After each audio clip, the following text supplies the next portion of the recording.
Here we have Aaron Carter's 1989 or so. I don't even know. 86? I think it's more 87. I think it's probably 87 because that's when his prototype comp article appeared, and we think that this might be in the... This is in that article. This is hanging up behind him. He's holding his new comp. He's showing off the new comp that he made. This here, he calls this his Tommy gun. This is one of his personal guns. And I was lucky enough to get this from him. A really unique gun in a lot of different ways, because a lot of people don't know that in the early days his buzzards were bore drop, which is a different internal than the normal Nelson, than the norm you see, which is the smaller.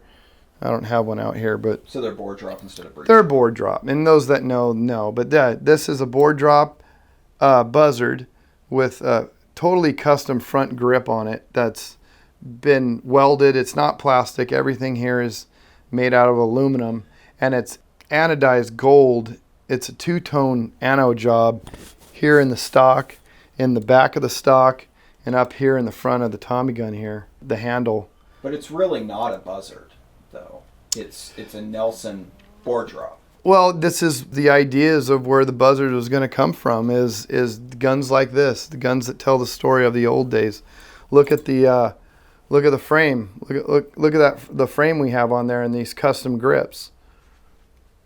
I mean, there's a little Bondo in here, and these grips were actually made really long. I mean, look at that.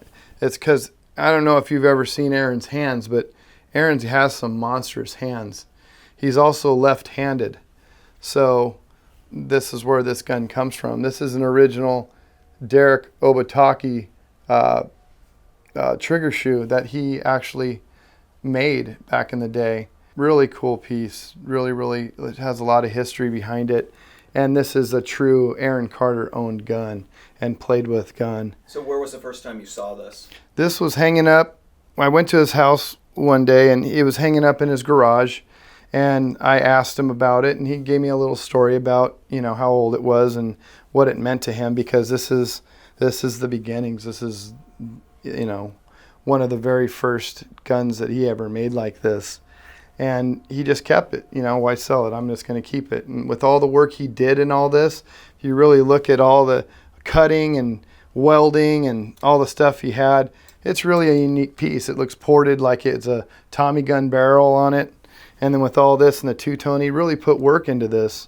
So I saw it, and I said, man, I would really like to own that. And over going to his house, 4 or 5 times, he finally, after I bugged him, he finally sold it to me. And I'm selling it to Bacci, and it's going to be part of the Bacci Museum now, which I'm proud of, because guns like this definitely need to be put into history. And so he sold it to me. And he told me that he'd only sell it to a handful of people, and I would be one of them, because I really appreciate this kind of stuff, and that's why he let me buy it. But yeah, it just hung on the wall. It was so dirty and full of gunk and just machine dust and grime, and I took it home and I cleaned it all up and got it shooting again, and I actually used it, and I did shoot a couple people with it at a SoCal stock event a couple of years ago. So yeah, it's a working piece, and it's really a neat history piece on Aaron Carter's early work.